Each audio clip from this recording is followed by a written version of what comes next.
Hey, friendo, Steve here, and welcome back to the Four Lights Podcast. Once again, I'm joined by my co-host, Big Jeff. How you doing, Jeff?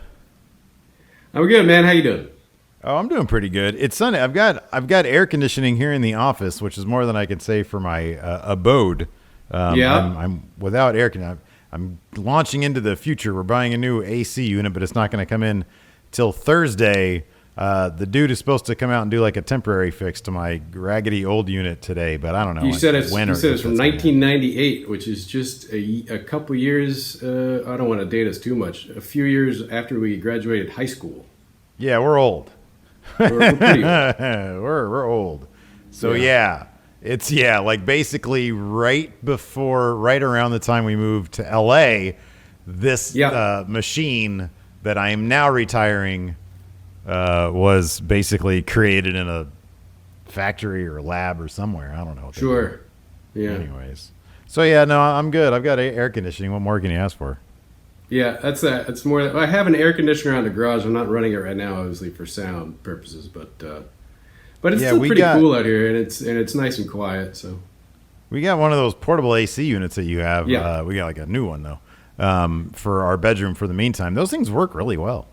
Yeah, they do a good job. They are loud though. Yeah, very loud. Anyways, so today we're going to talk about hide and Q. This is great. Great episode. What if they give a super horny, very gut-driven Commander Riker powers of the Q, godlike powers? We get to investigate the complex nature of Commander Riker in this episode. Yeah, it's season 1. Lizard Brain Riker gets the power of the Q, gets omnipotence. Yeah, and what does he do with it? And the answer is not much. Not a whole lot. He kind of pisses a lot of people off. He sort of instantly turns into a dick, for one thing. Yeah, sure. Riker's pretty cool. Like in the first season, he's got a couple of dick moments. But in this, it sort of just illustrates that as soon as you give him even a modicum of power, because I'm not sure the Q really gave him all the Q powers. They just sort of gave him like a taste. And give him he a little immediately sampler ran platter, away like with an Applebee's sampler platter. Like, oh, don't give him everything, but give him a little bit of the Southwest egg rolls. And hey, those are good though. Oh, those are good. Yeah, I like Applebee's. Oh. Me too. Hold back on the chicken strips and the sliders, but the Southwest. Yeah, don't give him too many sliders or chicken strips. But the Southwest egg rolls, a couple potato skins, that kind of stuff. Yeah, and he's good. And he immediately just goes to his head, and he just, anyways, the episode starts off. There, we'll get to all the juicy bits. They're near the Sigma 3 colony because there's been an explosion in a mine somewhere. So they specify that they dropped off Troy, so it's a Troy-free episode. Woo! Everybody can party now. I wonder if that was on purpose, like, oh, you can't give Riker the power of the Q if Troy's going to be around because he's automatically going to do some weird Imzadi shit, you know? Like exactly. He's going to go, finally, she'll be mine. Or something, I don't know. Because they're still trying to work at that relationship, so maybe they just didn't want to deal with it, so they're like, let's just ixnay on the Troy this episode. Yeah, it's like, I know what you've always wanted, and it's like, size double D's or whatever. Oh, like it just turns into like a weird science. Right. Q's just like, you have the power of the Q, and it just cuts to a shot of Troy, and she just has huge boobs. That's it. And that's the end of the episode. It's 3 minutes long.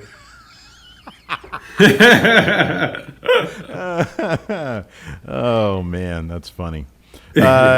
So they're like 3 hours away. They're trying to rush to get this explosion because there's been an explosion in a mine. All sorts of people are dying, evidently. And of course, Q chooses that time as the most opportune time to put the Enterprise's mission to a halt. They are stopped by the Q force field, which of course we last saw in the pilot episode. Encounter at Farpoint. Yeah. And then, so on the bridge, Q appears, but in a form that we've never seen before, nor will we ever see again.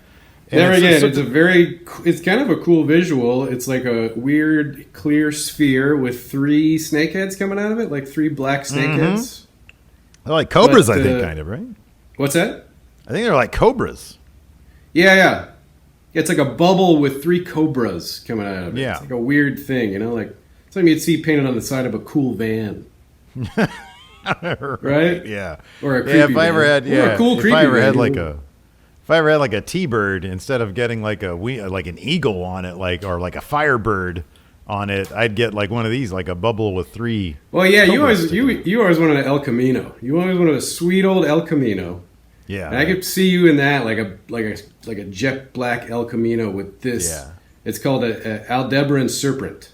It's actually a thing. So this weird bubble with 3 snakeheads coming out of it.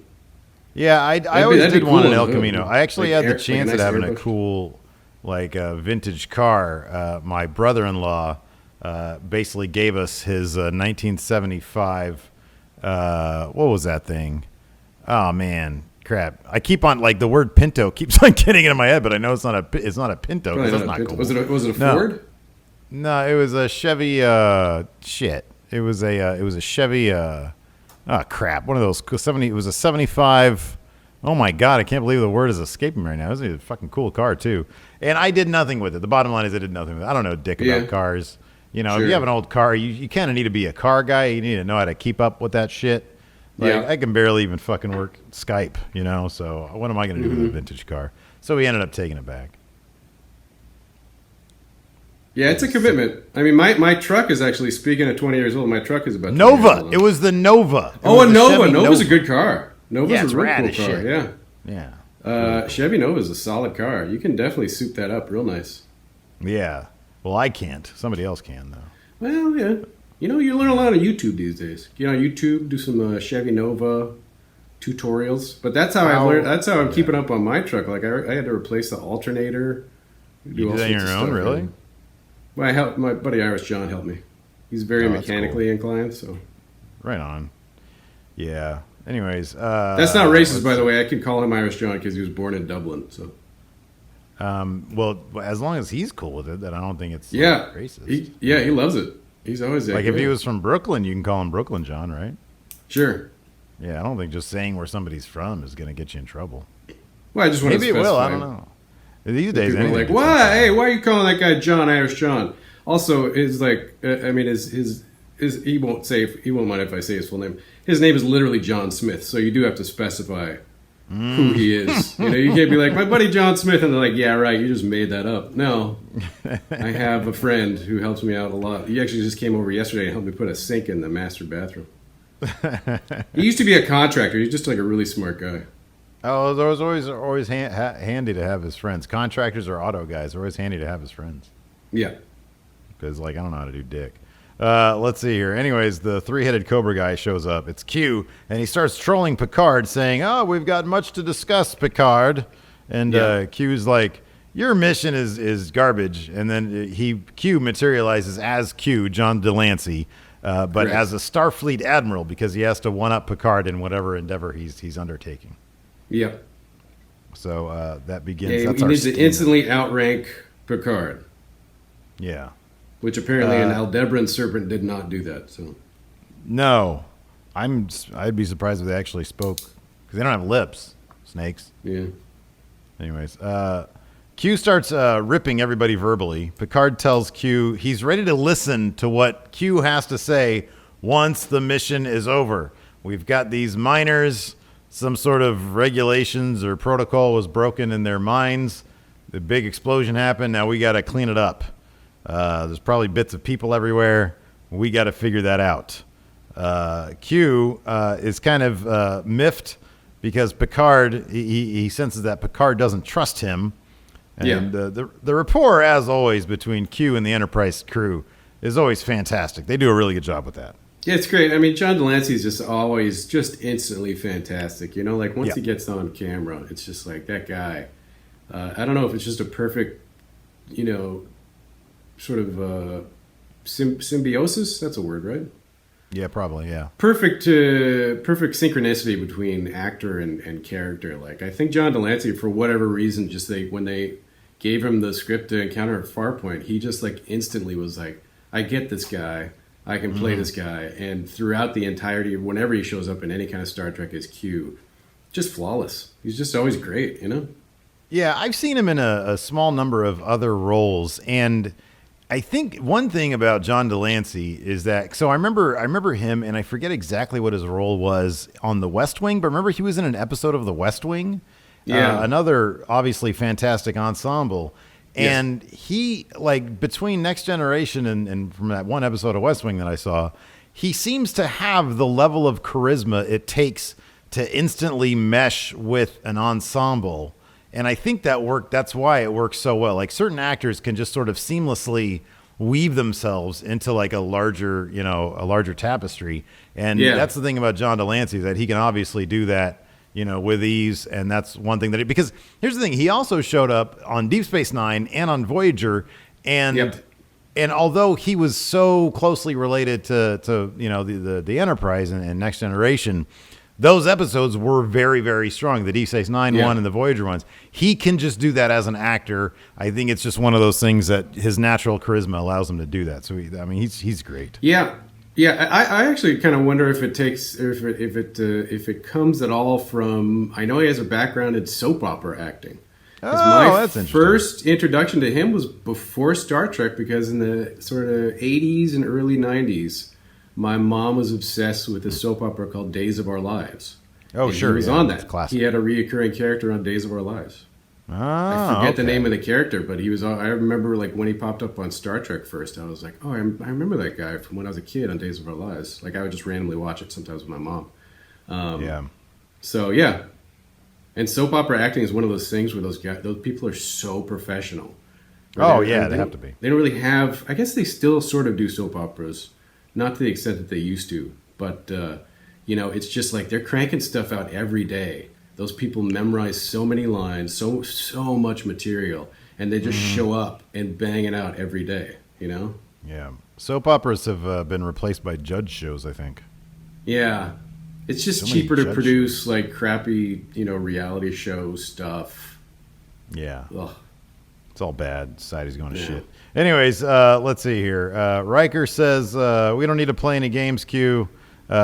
Q takes that and runs with it and says, oh, we will play games, Riker. Deadly games. Deadly games.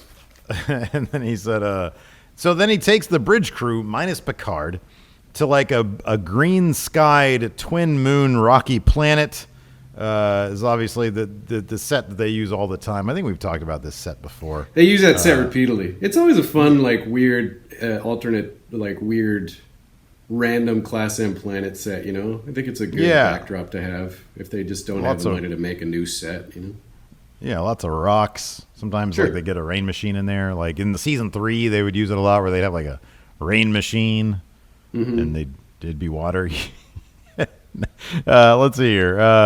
So Picard's by himself on the bridge, and he realizes that the comm system is down. No doors will work. We find out later on that Q, once again, has sort of suspended them in sort of this bubble in space-time that doesn't really, it sort of freezes everything around them, or it's sort of, he freezes them between moments of reality, I guess. So, the miners at the explosion, like later on we learn, they're okay with this, or nothing really changes for them because of this deadly game that Q is playing. So the away team are down on the planet. I'm sorry, not the away team. The bridge crew are down on the planet. Q is hanging out, and he's got like sort of a fancy French militaristic high-ranking uniform on, which we later find out is a French marshal. Is that right? Yeah. It's sort of like a Napoleon-era French military uniform, and he's hanging out in a battle planning tent. Like a canvas battle planning tent. So Riker sits down with Q. Q sort of invites him to sit down for a glass of lemonade, and then the others all have drinks materialize in their hands as well. Q, as he's prone to do, sort of waxes over the nature of humanity, and he talks about change, like very specifically the human sort of desire and need to, the humans have ambition. They want to change. They want to grow. They want to evolve. He says, like Riker was mentioning games, or Picard was like, enough of your games. He says that repeatedly throughout the show. Q says that the Qs are focused on gaming as a metaphor for existence. And the thing that he says specifically is the human future concerns us. Yeah. And, we sort of get this throughout the series when it happens with Q. We get this idea that the Q, and he sort of explicitly says it here, the Q are kind of freaked out by humanity. We're evolving at a very rapid pace. I'm not sure if Riker's the best example of that, perhaps. But in general, humans are proceeding in their explorations of space, in the expansion of their mind, a little too quickly for, the Q, which is sort of a long, they sort of can probably look deep into the future and sort of extrapolate where humanity is going to end up, which seems to be either on their level or even above. And so Q starts talking about how what they're in right now is a game. Q jokes with Worf that the game will be completely unfair, at which point Tasha Yar gets super pissed, makes a move on Q, and then he sends her away to what he calls the penalty box. And if anybody else gets sent to the penalty box, she will disappear and die. Where is that penalty box, Jeff? Just back on the bridge.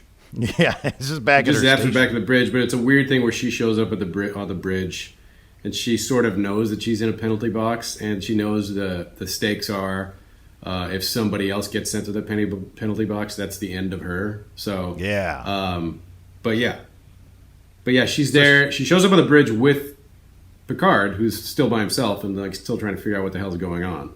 Yeah, and she breaks it down to an extent. She's like, "Oh yeah, I'm here. If somebody else gets in the penalty box, it's the end of me." And Picard says something nice just to calm her down. It's a very innocuous thing. He says like a very innocuous thing. It's just like sort of like, "Oh, settle down. Like everything's gonna be fine. Don't worry about it." It's just he says crying is not allowed in the penalty. Or no, he says crying is allowed in the penalty box or something like that. He just says something very kind of almost fatherly, like, "Hey, very it's fatherly. okay. Sure. It's okay to be vulnerable right now. You're in good hands and you're allowed to express yourself emotionally," which she does when she then says, "Oh, if you weren't a captain," and it's like, whoa, you misread that situation. She just immediately ramps it up to very inappropriate. Just like, whoa, no, hold on a second. Like, he was just being nice and like giving you some nice, like almost paternal advice. Like, just cool. We're all cool. You can cry. It's cool to be vulnerable. Yeah. And she's just immediately like horn dogging out, man. Like, oh, if you weren't a captain, I would be up in that. In that business right there. So that was an awkward situation. Some Earl Grey hot tea.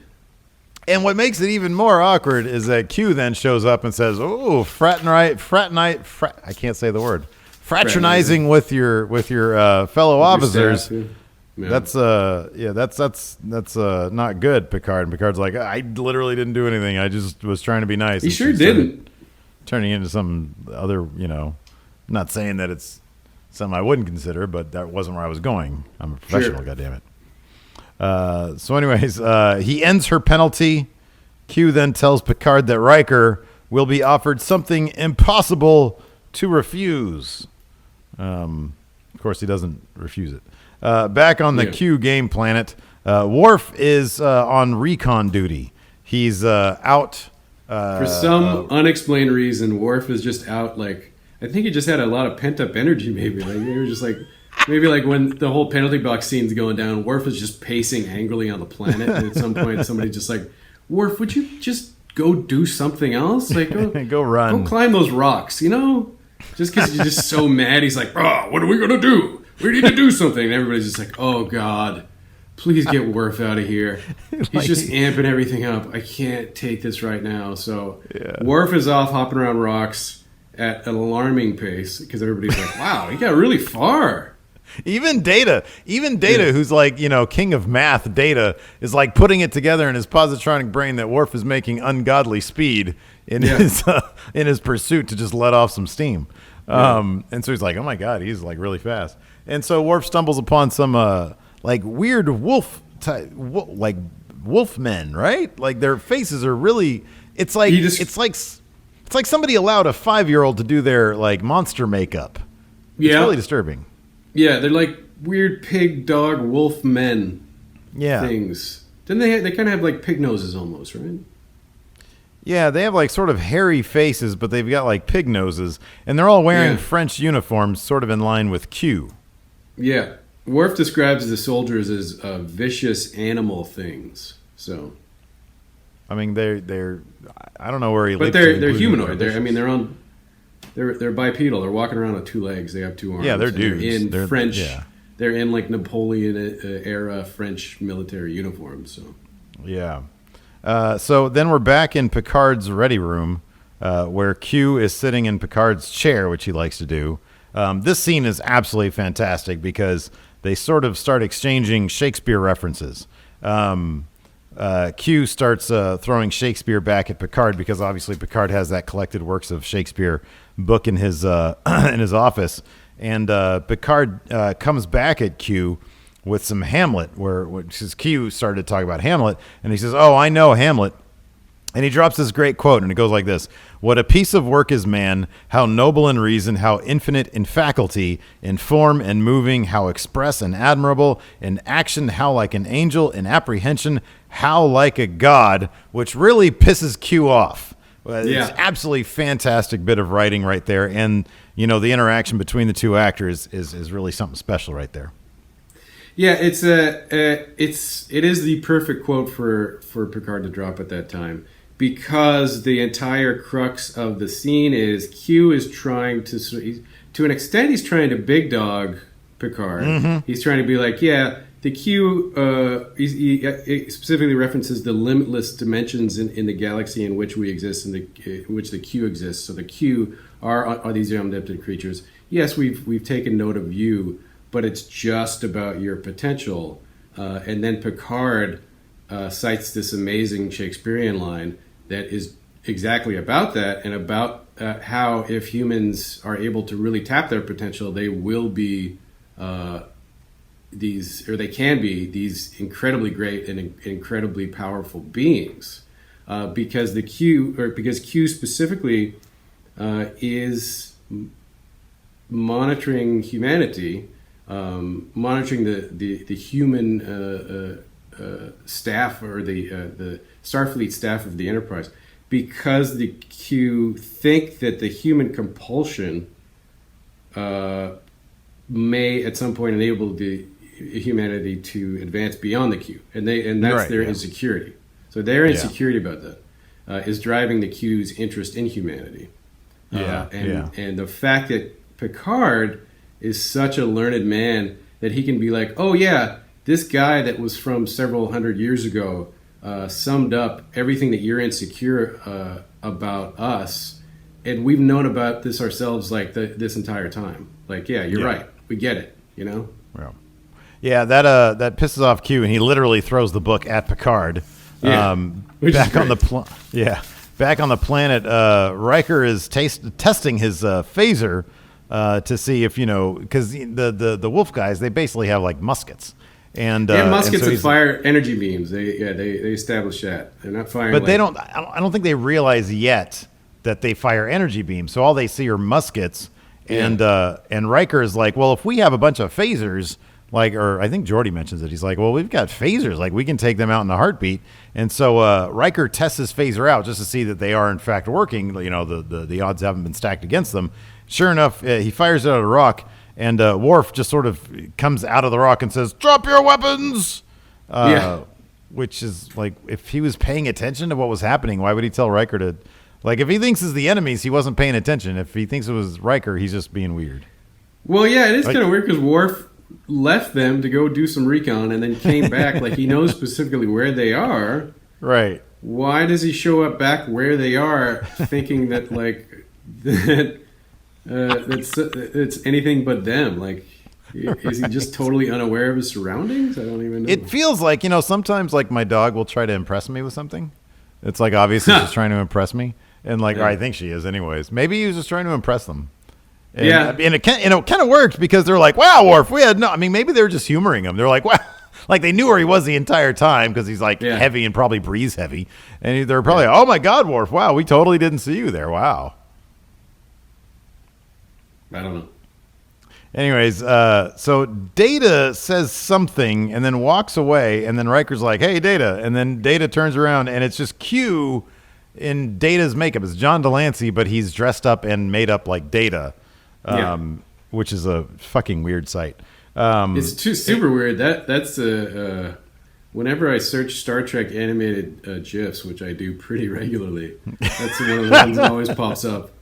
That scene where it looks like Data from the back, and then he turns around and it's Q as Data. It's like it's like weird. that. It's kind of disconcerting. If you search like weird Hulk Hogan gifs, one of the ones is like him holding like a mannequin version of his own head from some episode of Nitro, and it's really disturbing. Yeah. I forget who. I think he was feuding with. I fucking forget who he was feuding with, but it's all weird. Yeah, I'll send you that one. It'd be weird if there was a Hulk Hogan gif of like of him turning around to be Data, like Hulk Hogan is Data from the Next Generation.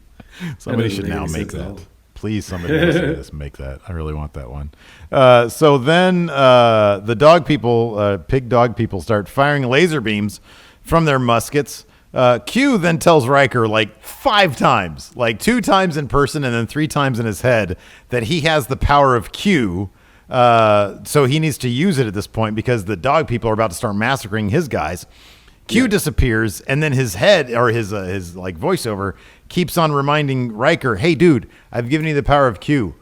Riker, listen to me. You have the power of Q. For God's sakes, man, do something with this power. I've given you the power of Q. And then Riker, let's see here. Yeah, Riker's a bit slow there. On the bridge, all the systems return. The Q force field flies away. And then Data, Worf, and Geordi, they just sort of appear on the bridge. Yep. At that point, did we see Riker use the Q power? Maybe that was a different time. I forget. No, I don't think so, because he goes, Picard pulls him into his ready room and makes him promise not to use it, right? Like maybe you're right. Yeah, you're right about that. You should not use the Q power because if you can rise above Q's test, then you have a better chance of beating him. Like that kind of thing. Right? That's a little bit later. So at this point, though, on the bridge, Data, Worf, and Geordi, they all just sort of Q teleport back to the bridge, and they're back on their way to the mining explosion mission. Nobody's like, the other crew members are kind of freaking out about the fact that Riker didn't come back, but Picard is confident that Q's really not going to hurt Riker. He says, whatever this has to do with Riker, I have faith in Riker, and I have faith that Q's not going to hurt him. So we're kind of good. Back to the planet, the Q planet. Riker is just sitting there laughing, kind of weird. Q is like, what's your deal? Why are you laughing? And Riker asks Q, what is your deal? What do you want? At that point, that's where we had sort of mentioned this earlier. Q starts talking about, because at the Farpoint mission, the Q continuum became interested in humans. They're basically freaked out by the human ambition, the human condition. And he says they could surpass the Q at some point. And Riker's been selected by the Q to bring the human condition to the Q continuum. At that point, the bridge crew gets beamed back to the planet. The animal people are approaching. Worf attacks. He gets viciously impaled. Wesley's down there, too. And for some goddamn reason, he, runs to Worf completely oblivious to the fact that dog guy is still just chilling there, and they're getting closer. He's sort of hovering over Worf, and he gets impaled. Riker freaks out. He throws up a Q force field. Picard, who's down there on the surface now, he's like, whoa, what the hell was that? And then he's like, you did that. And Picard tells that to Riker. Riker then sends everybody back to the bridge, where Riker immediately just starts standing different, starts acting like different. Captain Morgan. From the right. It's a total Captain Morgan. arms crossed, and then he's got his crotch exposed, like his legs up, so his crotch is like out. Surprised he didn't have like an erection, to be honest with you. Or maybe he did. So then Picard and Riker in the ready room. That's where we go to that scene you were referring to earlier. Picard's like, if you're going to refuse this, which you should, we both agree you should totally refuse these powers of the Q, because then you'll be playing into their hands. Yeah. You can't use this power because Riker has the power. He just has to not use it.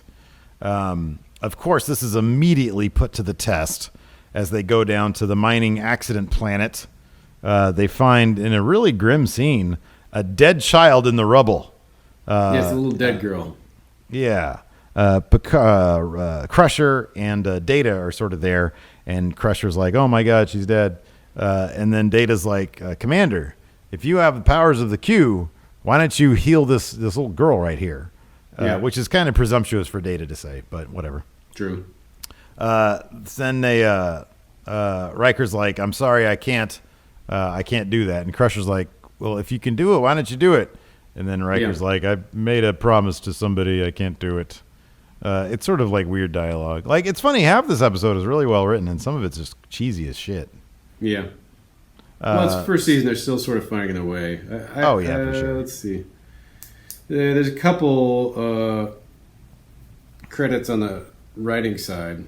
There's a story by C.J. Holland, and then the teleplays by Holland and Roddenberry. So this is probably one of those things where somebody had a script that they made into an episode and probably had like a lot of heavy rewrites from Roddenberry. So. Yeah, that could be, because like all the stuff between Q and Riker, like that Shakespeare scene, is like really, really well done, and there's like just some super cheesy stuff.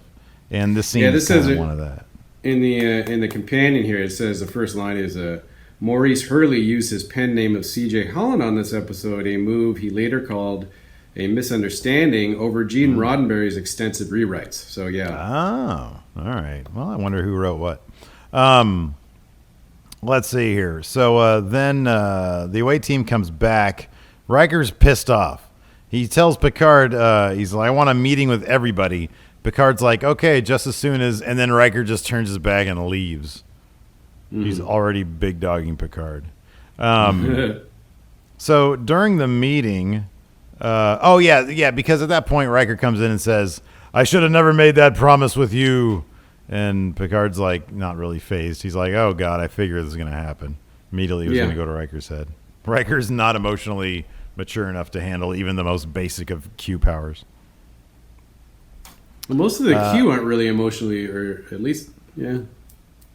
Yeah, Q and Corbin Burnson Q are both kind of, they're both kind of, they're not the most subtle of personalities, I guess. Yeah. So maybe it just drives everybody crazy. So during the meeting that Riker demands, Q shows up dressed like a monk. Q tells Riker, you know what you should do? You should give everybody gifts. Everybody that you love here, you should give them gifts.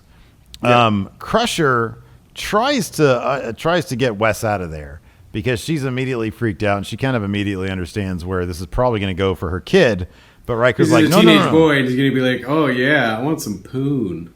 He's like, yeah, I want sex. So it'll be like a live sex show. I want like 4 hot chicks just hanging out, like. He's like, remember that half naked planet we went to? I want to be king of that. Yeah. Yeah. But no, Riker's just like, I assume you just want to be old. And much better looking. It's funny because you'd figure, I was thinking about this yesterday because I knew we were going to do this today. You got to figure Riker, now that he has the powers of the Q, probably understood what Wes was going to look like, what Will Wheaton would look like 20 years down the line or 10 years down the line. And Will Wheaton never really ended up looking much different than Wesley. He just sort of looked like a slightly more adultish, awkward version of Wesley. Sure. I really like Will Wheaton. I think he's great. I think he's fantastic. He's done really well for himself. He looks different now. I think I saw a picture of him a couple years ago, and he's rocking like a nice full beard. Yeah, he's got a good beard going. Yeah. But Riker was like, well, I'll help the guy out because he still kind of looks like a nerd. So he Well, made it's like the person that he gets turned into is like an ideal dude. Is just like a hunky kind of guy, like a guy that would work out at Venice Beach, like super tan, not like super buff, but obviously in good physical shape. He's got a strong jaw. That's probably like the clean version of every teen boy's wish. It's like, oh, I'm sick of being an awkward teen boy. I just want to be like a really cool, good looking, well put together man. So that's what he zaps him into. When I was Wes's age, I wanted to be a metalhead. Oh, really? I could never remember Tim Leard. Oh yeah, Tim's a great guy. I always wanted to be him. I always wanted to some of that must have been Tim was like an amazing illustrator too. Like he had just fantastic artistic ability. Because I was in art class with Tim for at least 1 year. I think it might have been 2 years, and we would always sit together and just draw. And I was always like, "Dude, you're so good." He's like, "Yeah, I'm all right." Because that was it's really his personality, but like yeah, totally. No, he was rad, man. Like I always wanted to be into Megadeth and Metallica and stuff. I just didn't know where to start, and I can never grow my hair cool. Like my hair wouldn't look good long, and like I always wanted to wear like cool like shirts and jeans. I was just a nerd. I couldn't do any of that stuff. And he could always like his Robotech, because he was big into Robotech, and like, his robot drawings were amazing. And to this day, like I'm decent at art, but I can't draw robots like that dude drew robots, man. He was flipping good. I mean, you're infinitely better than I am. I will routinely say that I'm sort of capable, but I've never had the discipline to get good. Like you're actually good to solid. Tim was for a teenage boy. Tim was pretty goddamn good, actually.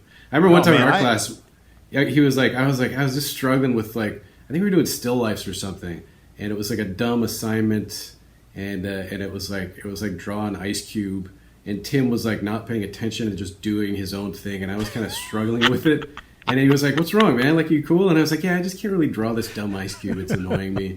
And he's just like, "Okay, here you go." He just takes a pad, and he, in like the span of 15 or 20 seconds, sketches the most breathtaking ice cube with like a little puddle of water and like a glint of light off it. And I'm like, "What the fuck, man?" And he's like, "Yeah, I just saw it and I drew it." And I was like, "Jesus Christ, Tim." It was great. Oh, that's awesome. I had the pleasure of he strolled into A1 Comics. That was probably 8 years ago when I was still trying to do the comic book thing. It was like 2009, I think. So yeah, it was about 9 years ago. And I was at A1 Comics because they were having like a little indie, like local Sacramento creators come on out and like try to sell your shit or whatever. And so I went out there and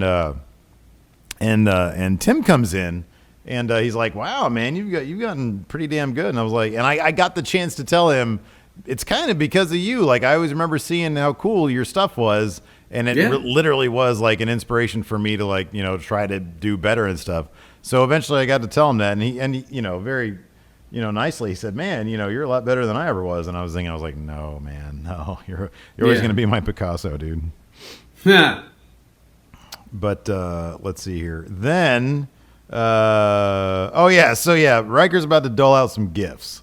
So he gives. Wait, so I was going to ask you, when you were Wesley's age, did you ever what was your ideal version of Jeff? Because you were pretty cool. Like I always thought you were super cool. You had like a big beard and like long hair, and you had like cool shit. You had like wore Doc Martens and stuff. That's why I think I started hanging out with you, because I was like, oh man, maybe I can be more like this guy. Yeah, I was pretty cool.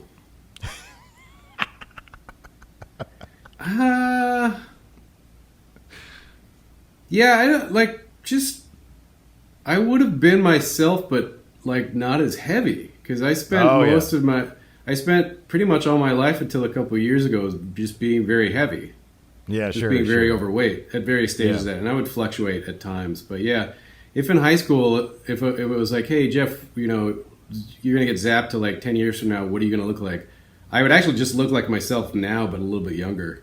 Mm-hmm. Although, I mean, I don't look like I'm in my 40s, except for this terrible receding hairline. I don't know what to do about this. Like whenever I walk into a drugstore, I'm like, "Oh, should I get minoxidil? Should I give it a shot?" And I'm just like, "Oh, I don't want to. Who cares? Yeah. I don't have anybody to impress." You're doing good, man. You're living a good life. You ain't got nobody to impress. I think you look pretty cool. I'm waiting for the day. Like I think my hair is actually kind of stabilized in terms of like going bald. Like it's just my hair is just naturally, like, because of my dad, like my hair is just naturally kind of on the thin side. But I think I've got plenty of it. I just got this like couple, like, I don't know, a while ago. I started using this hair thickening cream for like my product that I wear in the morning, and I'm like, it kind of does. It works okay. Yeah.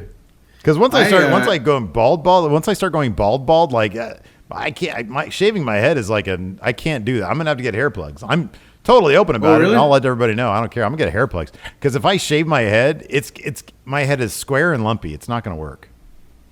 I feel like I have a pretty good shaved head, and I said before, if I continue to lose hair, I will just shave it, and I'll keep a full beard, and I think that would actually be a pretty cool look. Yeah, that'd be a good look for you. You should try it once, man. Yeah, we'll see. We'll give it a couple years. Yeah, whatever. But yeah, that'd be my ideal me. It would just be like a thinner version of me. Like I always felt like I was pretty cool in high school. Yeah, I managed to like cool socialize in between a couple different groups, but I also like was fairly so. Like I hung out with like mostly nerdy guys, but also like some like I don't know. It was the '90s, so it was like alt guys, like Wes and Eric and those guys, and we used to hang out and listen to 9 Inch Nails and shit. It was somewhat 9 Inch Nails. It was more obscure stuff like Skinny Puppy and stuff like that. Right. But then I would hang out with like you, and we'd listen to Pearl Jam or go see Pulp Fiction 18 times at the theater. Yeah. We did that. Yeah. Well-rounded social life. Yeah. Anyways, so Riker makes Wes, like we said, sort of like a surfer-looking guy. But they did some ADR in his voice, so they had Will Wheaton do like a voice like, "Wow, thanks, this is great. I'm freaking old now." It's slightly deeper, like they deepened it very slightly, right? Just a bit. Or they just had Will Wheaton clearly like Will Wheaton's voice, yeah. And then Riker turns to Data and he's like, "Oh, you're the easiest one." And Data's like, "No, I do not want to dive into the human pond just yet, there, Riker. I'm good. I don't want you to." And he's like, "Oh, come on, let me make you human." And Data's like, "No, that's way too much." Yeah. Then he turns to Geordi and he gives him his eyesight. LeVar Burton Geordi then takes off his visor, and we get to see LeVar Burton's very expressive, very beautiful eyes. Yeah. Yeah. So, I mean, which obviously, is an interesting note because, like, LeVar Burton is a really great actor. Yeah. And the fact that he plays this character through 7 seasons with his eyes, which are a huge part of conveying emotion in performance, totally obscured, but plays that character so well, is kind of amazing. It probably doesn't get the kind of recognition that it deserves. There's a couple scenes like this where you see his eyes and you see how expressive and emotive they are, and it's like, oh my god, like he is playing this role with this severe inhibition, but still plays it so well. That's really amazing. Yeah. The only other kind of parallel I can think of, and I like James Marsden. I like him. I think he's a fine actor. Yeah. I always felt like there was such a disconnect with his portrayal of Cyclops in the X-Men movies because of the eyes. And if you look at LeVar Burton, it is something that, you point out that really he maybe doesn't get nearly enough credit for, because you're absolutely right. You can name episode after episode. Like some of my favorite episodes, or I'm going to say some of the best episodes that are probably the most underrated ones. Like the episode, there's not a lot of great episodes that focus on Troy. There's not a lot of great episodes that focus on, like Crusher, for whatever reason. Yeah, there are some really, really good episodes that focus on Geordi. When he was down on I remember there was an episode when he was stranded on a planet with a Romulan, and they had to sort of put their differences aside in order to survive under like really harsh conditions. There was his entire thread of being like hapless with women. The whole sort of weird romance that he has with Dr. Leah Brahms. Yeah. Fascinating. Really great stuff. Really great character stuff. The episode also that was really, really well done was with Geordi was it was like I think like the Manchurian Candidate kind of thing where he got brainwashed and he was going to be an assassin. And then at the end, he had to work with, I think, Troy to get his memories back. And he was just experiencing sheer frustration. And you never really think about, you never let go. You can't, there's no separation there. You're totally invested in what he's doing as an actor. You're totally invested in the character emotionally, and the entire even without time he has seeing his eyes. right here. Yeah. And you're right, because the eyes can be everything for actors. They can be everything. Yeah. And for him, he managed to convey it without going over the top, with all the subtlety, with all the intricacies, in such a magnificent way. I'm glad you pointed that out. And just the fact that he went into the show and they were like, "Hey, listen, we're going to cover probably the most significant part of your face for the entirety of the show." I mean, the fact that he took that challenge is impressive. Yeah, and the really fact that he continued on with it for 7 seasons and just played the shit out of that role is really goddamn impressive. Yeah, the scene was pretty funny though. So he stands up, he's got his eyesight, and he just sort of starts soaking it all in. And they do some like sort of I don't know how you describe the music, but it's a lot of sort of like a harp thing. And it's like, oh, this is a great moment for him. Very saccharine. That's the word I'm looking for. Very saccharine music. And he turns around, he's like, oh, soaking everybody in. And he looks up at Tasha, who's like the only, I mean, Crusher's there, I guess. But Tasha, she's an attractive woman. He looks up at her and says, the second weird, inappropriate moment in this episode, he looks up at Tasha and is like, oh, you're as beautiful as I imagined you to be, or something like that. So that's all weird. And she's like, oh, that's great, but I'd rather bang old Picard, apparently. Yeah. So then Geordi's like, he sort of comes back down to earth after he, soaks it all in. And he's like, yeah, I'm good, man. Like, this Q stuff is sort of above my pay grade, so I'm not into it. I just, take my vision back away. I'm good with my visor. And Riker's like, are you serious? And Geordi, in this really weird close-up, says, please. Please. And Riker's like, okay. So they do like a little wipe effect where his hand comes down, his eyes go back to being like white. And then he puts his visor back on. Riker, he gets kind of lazy for Worf, though. He basically creates a new Klingon woman for Worf to have. Yeah, that's kind of creepy. He could also just have zapped. It's not specified. Yes, maybe he just created a Klingon woman out of nothing that would sort of be a sex slave for Worf. Maybe he like weirdly beamed Worf's teenage crush over or something. Like maybe it was that person. It's She didn't. He made a new being, man. She didn't blink once when she appeared. She wasn't like, "Hey, I was just with my family. Hey, I was about ready to go out." No, man. He made a person for Worf to have as a sex slave. That's creepy. Yeah, it's a bit creepy. This is something that Worf could have just gotten from the holodeck. Yeah. But even worse because it's like a real person. And they were about to have sex in the moment because like Worf smacks her and then growls, and then he yells at Riker and says, "She is from a world alien now to me."